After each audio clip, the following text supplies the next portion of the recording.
Tiffin చేస్తూ నందు యామినితో గౌతమ్ ఇల్లంతా అశోకవనంలా మారిపోయిందని ఏడుస్తున్నారని అంటూ ఉండగా, యామిని వాళ్ళ ఏడుపు కాదు మనకు కావాల్సింది, ఆ దరిద్రం ఇంట్లో నుండి బయటికి వెళ్ళిపోవడం, అతిథి సంతోషం, అతిథి గౌతమ్ల పెళ్ళి అని అంటూ నందు వైపు చూస్తూ ఉండగా, అవునమ్మా అంటుంటాడు నందు.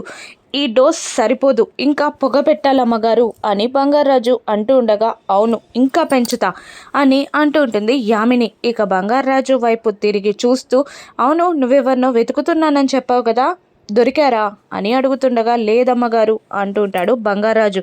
వాళ్ళ ఫొటోస్ ఇవ్వు, నేను వెతికి పెడతాను అని అంటుండగా, ఆ ఫొటోస్ ఉన్న ఫోన్ పోయిందమ్మగారు అని చెప్తాడు బంగారాజు. అయ్యో అవునా, సరే ఫోటోలు తెచ్చిస్తే వెతికి పెడతాను అనగానే, అలాగే అంటాడు బంగారాజు. మరోవైపు భానుమతి బెడ్ పైన కూర్చొని నందు గౌతమ్ల గొడవ గురించి ఆలోచిస్తుండగా, అమ్మా అంటూ రూమ్లోకి వస్తాడు అర్జున్. రానానా అని ప్రేమగా పలకరిస్తుంది భానుమతి. వెళ్ళి భానుమతి ఒళ్ళో పడుకుంటాడు అర్జున్ బాధని గుర్తించి కన్నీళ్లు పెట్టుకుంటూ ఉంటుంది భానుమతి. ఒళ్ళో పడుకున్న కొడుకు చెంపలని నిమురుతూ ఉండగా కొడుకు కళ్ళలో నుండి కన్నీళ్లు కారడం గమనించి భానుమతి ఇంకా బాధపడుతూ ఉంటుంది. ఏంట్రా నాన్న అని అంటుండగా, ఏం లేదమ్మా, బార్డర్లో అన్ని యుద్ధాలు చేసినా కూడా ఇంట్లో అయిన వాళ్ళతో యుద్ధం చేయాల్సి వస్తుంది అనుకోలేదమ్మా, నాన్న వాళ్ళే శత్రువులయ్యారు, గాయాలు కనిపించవు కానీ గుండెల్లో చాలా నొప్పిగా ఉందమ్మా అని ఏడుస్తూ ఉంటాడు అర్జున్. సుభద్రని అడిగితే సలహా ఇస్తుంది కానీ నీ దగ్గరే ఓదార్పు దొరుకుతుందని వచ్చానమ్మా అని అంటూ ఉంటాడు అర్జున్ బాధగా ఏడుస్తూ. భానుమతి కూడా తల నిమురుతూ ఓదార్పు అందిస్తూ ఉంటుంది. నాకు గెలుపోటములు అక్కర్లేదమ్మా, నేను గెలవలేను, ఓడలేను, నాకు రాజీ కావాలమ్మా అని అంటూ ఉంటాడు అర్జున్. నాకు చెప్పావు కదరా నాన్న, నేను చూసుకుంటాను అని అంటుంటుంది భానుమతి. రూమ్ బయట నుండి ఈ మాటలన్నీ వింటూ ఉంటుంది అహల్య. ఇంటి పెద్దవి కదరా నాన్న నువ్వు అని అంటూ ఉండగా, లేదమ్మా నేను ఓడిపోయాను, నేను ఎవరిని ఏమీ అనలేనమ్మా, నేను నిస్సహాయుణ్ణి, చేతగానివన్నీ అని అంటుండగా, నాకు చెప్పావు కదరా నాన్న, నేను చూసుకుంటాను అని మళ్ళీ భరోసా ఇస్తుంది భానుమతి. ఇక యామిని తన భర్త ఇద్దరు కాఫీ తాగుతూ ఉండగా భానుమతి అక్కడికి వెళ్తుంది. అతను మర్యాదగా కూర్చోమని అంటుండగా, తనేదో పని మీద వస్తే కూర్చోమని టైం వేస్ట్ చేస్తారేంటి అని అంటూ ఉండగా, తను నిలబడే మాట్లాడడం స్టార్ట్ చేస్తుంది భానుమతి.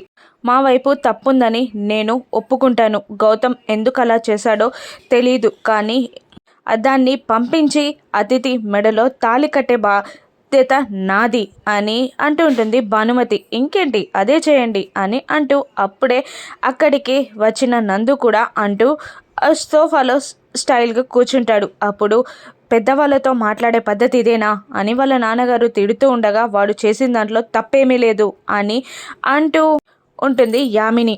మళ్ళీ ఇలా అంటుంటుంది భానుమతి, నేను ఇవన్నీ చేయడానికి నాకు కాస్త టైం కావాలి అని అంటూ ఉండగా, మేమేమైనా ఇవ్వమన్నామా అని యామిని నందు అంటూ ఉంటారు. దానికి ముందు మీరు శ్రావ్యని కాపురానికి తీసుకురండి అని అంటూ ఉండగా, లేదు అది మాత్రం కుదరదు అని యామిని తెగేసి చెప్పేస్తుంది. అది కాదు, ఒక్కసారి ఆలోచించండి, మా వైపు ఇప్పుడున్న తప్పు రేపు ఒప్పవచ్చు, ఇప్పుడు మీరు చేస్తున్నది తప్పవచ్చు అని అంటూ ఉంటుంది భానుమతి. అప్పుడు రేపటి సంగతి రేపు ఆలోచిద్దాం అని అంటూ వెటకారంగా మాట్లాడుతుండగా, తన పెత్తనానికైనా కాస్త మర్యాద ఇవ్వండి అని యామిని భర్త అంటుండగా, ఈవిడ పెద్ద, ఇంటి పెద్ద, ఆ ఇంట్లో ఎవరింటున్నారు ఈవిడ గారి మాటని అని అంటుండగా కోపంగా యామిని అని అరుస్తుంది భానుమతి. ఏంటి నీ మాట ఎవరైనా వింటున్నారా, నువ్వు అసలు చెప్పిన పని చేస్తావని నమ్మకం ఏంటి, అహల్యకి తాళి కట్టి తీసుకొచ్చినప్పుడు ఇంట్లోకి రాకుండా ఆపావా, 16 రోజుల పండగ ఆపావా, అహల్య గౌతమ్ భార్యగా ఇంట్లో చెలామణి అవడం ఆపవా, ఏమాపావు నువ్వు, నిన్నెలా నమ్మాలి అని యామిని నిలదీస్తుండగా, నేనేం చేయగలనో నేను చూపిస్తా అని భానుమతి కోపంగా అక్కడి నుండి వచ్చేస్తుంది. భానుమతి రూమ్లో ఉండగా అహల్య బామ్మగారు అని అంటుండగా లోపలికి రమ్మని సైగ చేస్తుంది భానుమతి. ఇక లోపలికి వచ్చాక, ఇంట్లో పరిస్థితులు నీకు తెలుసు కదా, దీనికి కారణం నువ్వే అని నీకు తెలుసా లేదా అంటుండగా సైలెంట్గా ఉండిపోతుంది అహల్య. చెప్పు అని గట్టిగా అరవగా, అవును అంటుంది అహల్య. తీర్చాల్సిన బాధ్యత నీదే. ఎలా ఈ ప్రాబ్లంని సాల్వ్ చేస్తావు? పెళ్లి జరిపించిందన్న మాటే కానీ ఒక్క రోజులోనే కాపురం బుగ్గిపాలైంది అని అంటూ ఉంటుంది భానుమతి. బాధపడుతూ నిలబడుతుంది అహల్య.